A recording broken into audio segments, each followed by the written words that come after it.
আপনার সফরের আগে দাদা মাটিতে পা রাখবেন কি বলবেন দাদা?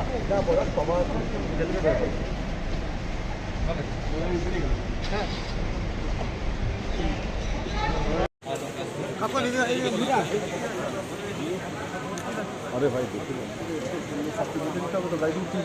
আমাদের তো তুলতে